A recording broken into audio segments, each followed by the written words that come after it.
Silence does not mean shutting your mouth silence. What is being referred to as silence or nishabd? One cannot do this. One can become this. See if you can articulate the same things that you're saying with half the number of words. Suddenly you will become extremely conscious of everything.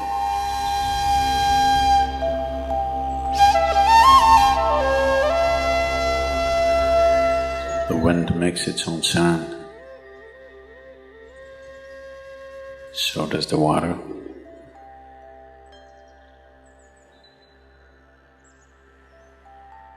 So does the earth. In fact, so does the sky. All the celestial objects are making their own sounds. There are sounds of pain, sounds of pleasure, sounds of misery, sounds of joy. For everything there is a sound. With human life, it's very true. Sounds of life, and there are sounds of death, and there are even sounds of silence.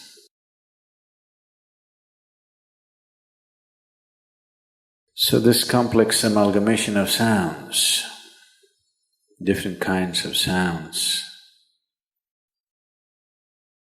creates different intent, different levels of compulsiveness, different levels of bondage, and different possibilities of entanglement.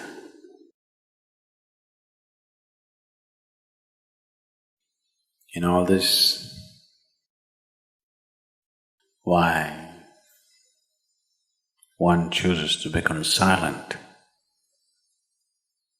Silence is not a way of denying yourself life. It is not even about denying yourself articulation. Silence is about moving from compulsiveness to consciousness. All sounds represent different forms and different dimensions of compulsiveness. When one chooses to become conscious, not be entangled in the compulsive nature of the existence, he naturally chooses to become silent. Silence does not mean shutting your mouth silence, plugging your ears silence. You can sing in silence, you can dance in silence, you can even speak in silence, you can even scream in silence. You don't try.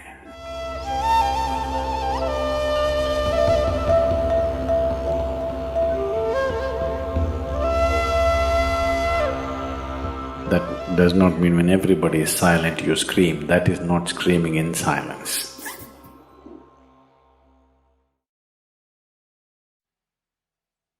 Because sound is of the surface, silence is of the core.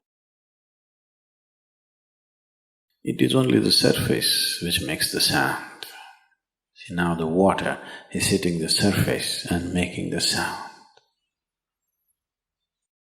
Deep down, there is no sound. That is so with life.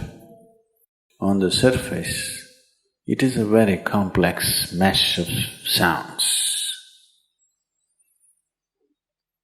a maze of sounds happening. But at the core, there is no sound. There is no word for no sound in English language.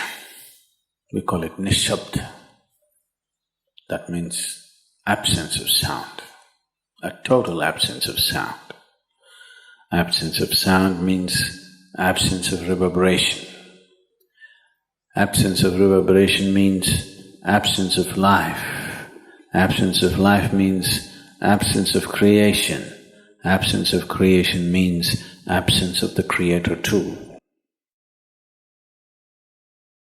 So a space which is beyond creation and Creator, a dimension which is beyond life and death, that is what is being referred to as silence or nishabd.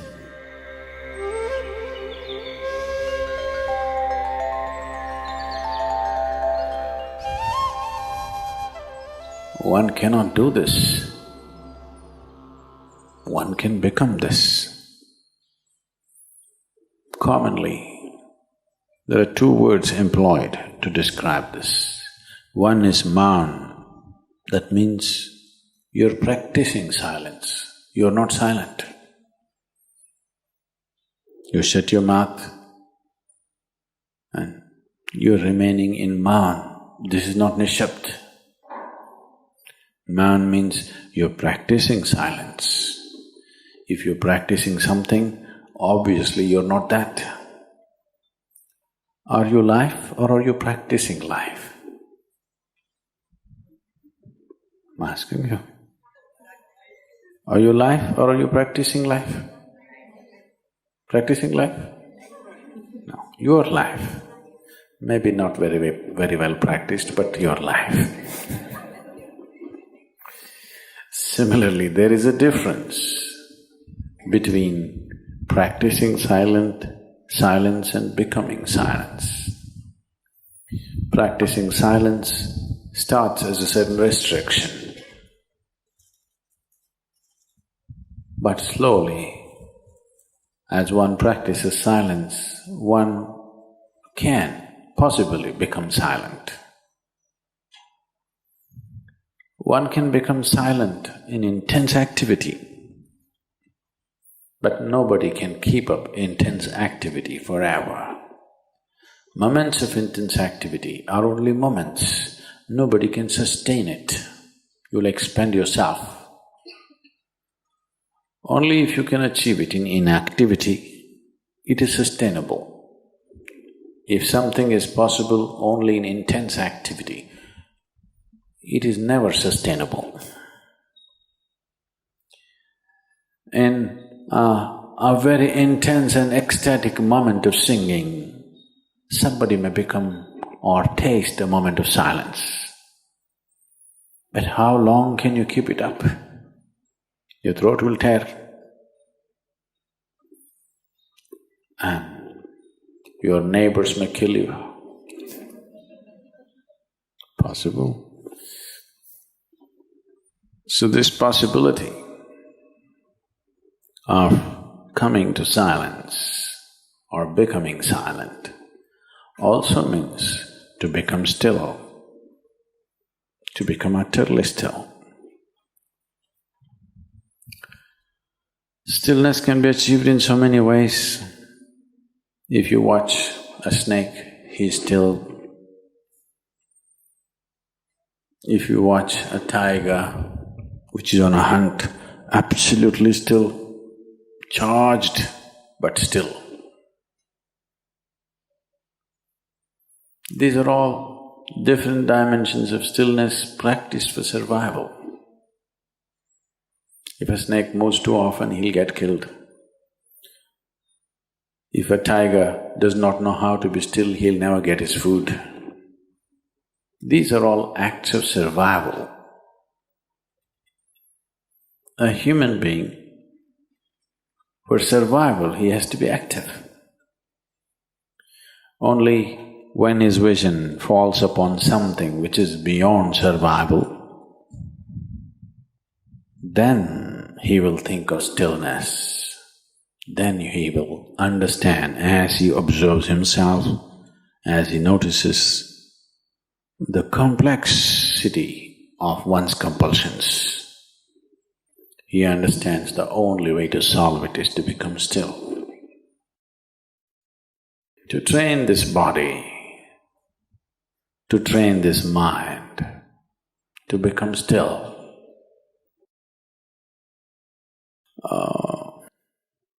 Takes some effort. If one is simply blissed out, he will become still. But otherwise one has to work bit by bit, one has to work to bring this body to absolute stillness. Most people cannot hold their body in one place for any length of time. They're all the time in moment.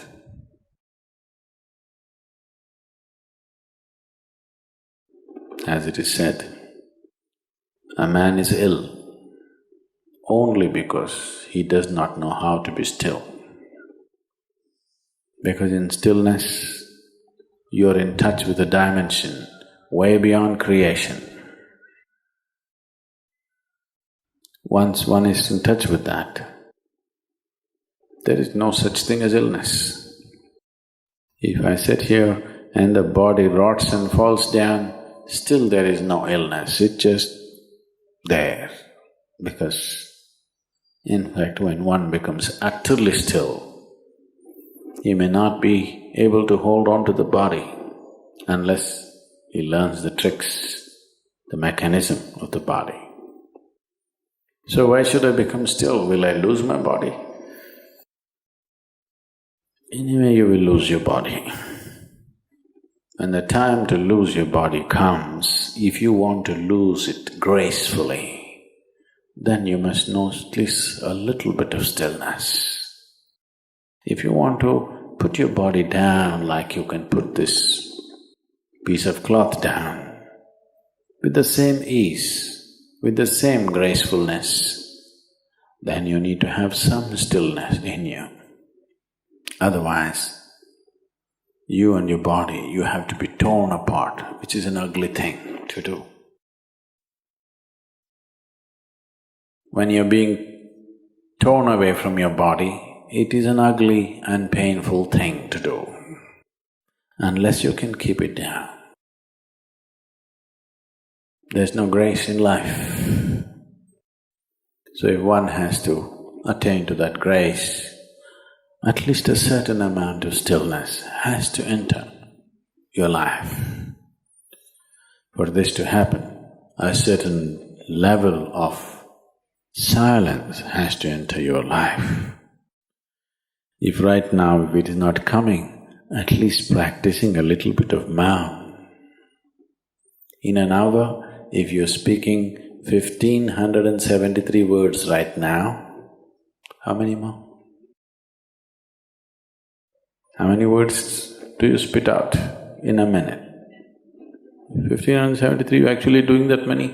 I thought that's impossible. Okay, I believe you.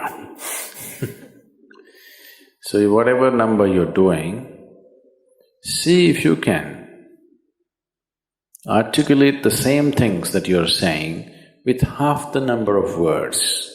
Suddenly you will become extremely conscious of everything. Right now, our oral diarrhea is happening. If you're doing 1573, it's diarrhea, okay.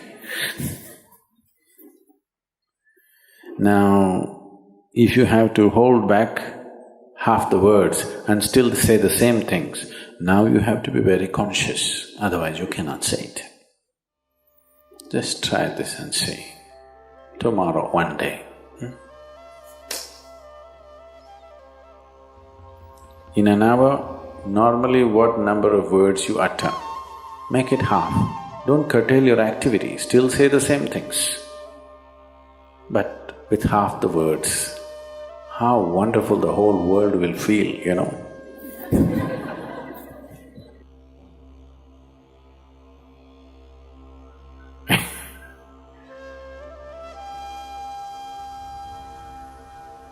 World will be a wonderful place, I'm telling you, tomorrow, if everybody does this.